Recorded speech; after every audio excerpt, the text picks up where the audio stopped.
আসসালামু আলাইকুম, কেমন আছেন সবাই? চলে আসলাম আর একটা নতুন ভিডিও নিয়ে। তো এখানে আমি তৈরি করেছি সবজি খিচুড়ি।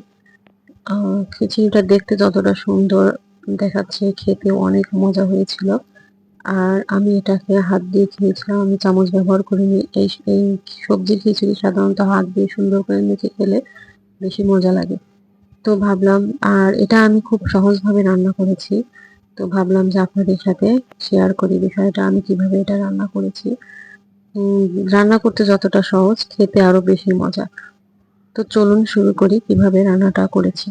তো এখানে আমি সব ধরনের সবজি কিউব করে কেটে নিয়েছি। এখানে আছে পেঁপে, ডাঁটা, আলু, মুখি কচু, আর হলো এগুলো আমার ফ্রোজেন করা সবজি। সিম, ফুলকপি আর এগুলো আমি ফ্রোজেন করে রেখেছিলাম, ফ্রিজ থেকে বের করে দিয়ে দিলাম। তা এই তো সবজিগুলো আমি এখান থেকে সরিয়ে এখন আমি এখানে চাল নিব, ডাল নিব। তো চাল আমি আইসক্রিমের বক্স দেয় সেই বক্সের এক বক্স চাল দিয়েছি। আর এই তো ডাল আমি আগেই পরিষ্কার করে ধুয়ে, এই মেজারমেন্ট কাপের 1 কাপই ডাল নিয়েছিলাম, আমি আগেই পরিষ্কার করে ধুয়েছি। আর এখন আমি চাল আর ডাল আবার পরিষ্কার করে ধুয়ে নিব। ধুয়ে পানি ঝরিয়ে আমি আজকে কড়াইতে এটা রান্না করব, আপনারা চাইলে পাতিলেও রান্না করতে পারেন।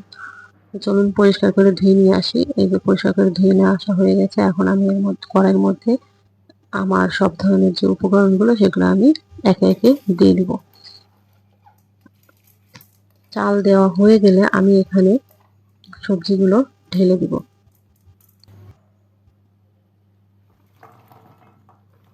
সবজি দেওয়ার পরে এর মধ্যে আমি প্রথমে দিয়ে দিব রসুন আর আদা থেতো করে নেওয়া।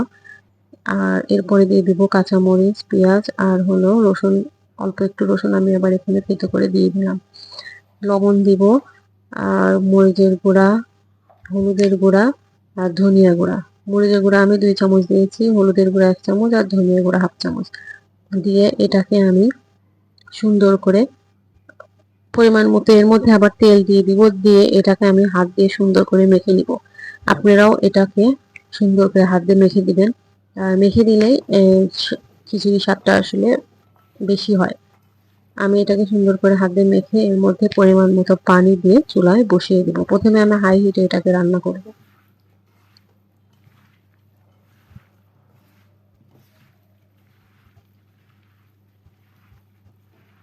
তবে আপনারা একটা কাজ করতে পারেন, যদি আপনারা চান যে এটা পাতলা করে রান্না করবেন, পানির পরিমাণটা একটু বেশি রাখবেন। তবে আমি ওইভাবে রান্নাটা করব না, আমি পানির পরিমাণটা স্বাভাবিক রেখেছি।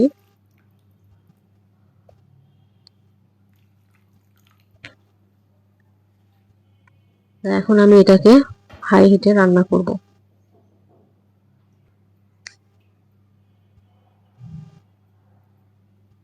চুলায় বসিয়ে দেওয়ার পরে আমি এটার মধ্যে 2টা এলাচ আর একটা দারচিনি দিয়েছিলাম। আর এই তো আমি চলে আসছি আমার বারান্দা বাগানে। সেখান থেকে আমি আমার পুঁই শাকের যে মাচা আছে সেখান থেকে আমি কিছু পুঁই শাকের পাতা তুলে নেব। এটা আমার বারান্দাতে অনেক সুন্দর হয়েছে। আমি অন্য একটা দিন আপনাদেরকে এই শাক যখন উঠাই পোড়াটা অবশ্যই আপনাদেরকে দেখিয়ে দিব। পুরো গাছের চিত্রটা দেখতে পাচ্ছেন, পাতাগুলো কত সুন্দর আর কত বড় বড় হয়েছে। এই গাছগুলো আসলে আমার মানে হাজবেন্ড লাগাইছে। ওর ওর খুব ইচ্ছে এই কাজগুলো করার, ওর খুব শখ মানে চাষবাস করা। যাই হোক, তো আমি পাতাগুলো এখান থেকে তুলে খিচুড়ির মধ্যে দিব, এই জন্য পাতাগুলো তুলতে আসছি। আমি অল্পই তুলে নিব। আর পাতাগুলো অনেক মানে সুন্দর আর কি চকচকে সবুজ, দেখতে পাচ্ছেন কত বড় বড়। আসলে অনেক সুন্দর হয়েছিল গাছগুলো। এগুলো আমি বারান্দার যে গ্রিল আছে এটার মধ্যে আমি দিয়ে দিয়েছি সুন্দর করে ঘুরিয়ে ঘুরিয়ে। অনেক হয়েছে। তো এই পাতাগুলো আমি এখন নিয়ে গিয়ে সুন্দর করে পরিষ্কার করে ধুয়ে নিব। ধুয়ে কিছুতে কেটে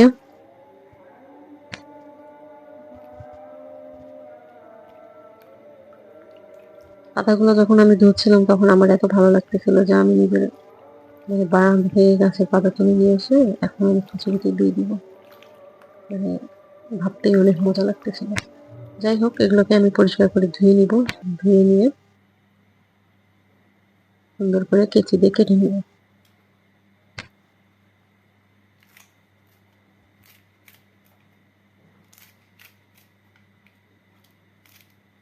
আপনারা চাইলে এগুলো এরকম বড় করেও দিতে পারেন, কারণ পাতা যখন সিদ্ধ হয়ে যাবে তখন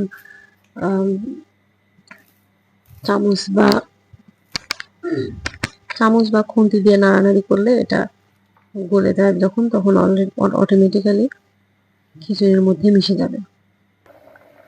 আপনারা চাইলে আস্তাও দিতে পারেন। তো এই তো আমার খিচুড়িটা দেখতে পাচ্ছেন বলক উঠে গেছে। আর এভাবে আমি রান্না করতে থাকবো। মটরশুঁটিগুলো ভিজে উঠেছে। আর পাশে আমি একটা ডিম গুলে এর মধ্যে এরকম ভাবে ভেজে নিয়েছি। আমি এই ডিমটাও এই খিচুড়ির মধ্যে দিয়ে দিব।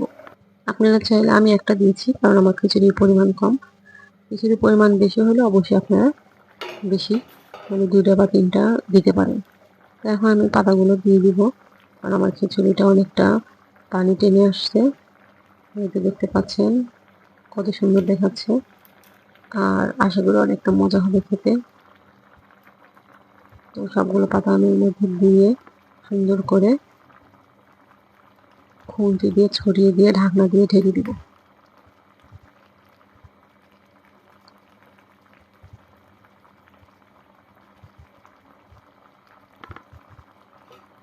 আপনারা অবশ্যই এরকম ভাবে তৈরি করতে চেষ্টা করবেন, বাসায় ট্রাই করে দেখবেন।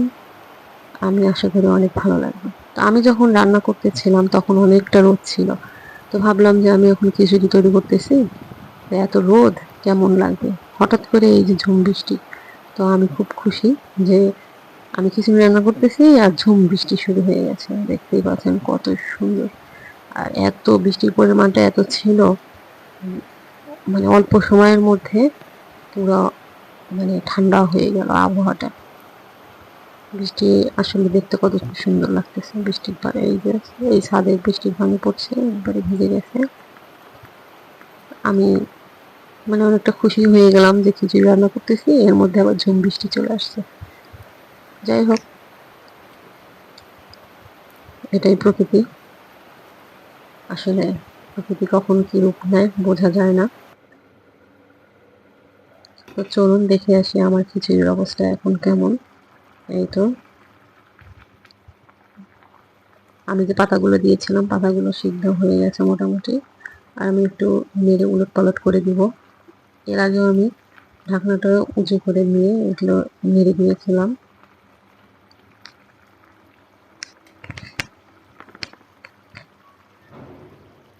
তো আমি এর মধ্যে এখন দিয়ে দিব একটু মশলা গুঁড়ি। আপনারা অবশ্যই এই মশলাটা আগেই রেডি করে রাখবেন। আমি অল্প জিরে, দারচিনি, এলাচ এগুলো চুলায় তেলে ব্লেন্ডার করে নিয়েছিলাম। এই যে গুঁড়োটা আমি এখন এর মধ্যে ছড়িয়ে দিয়ে দিব, তাহলে ফ্লেভারটা অনেক সুন্দর হবে। আপনারা চাইলে এভাবে দিয়ে দিবেন।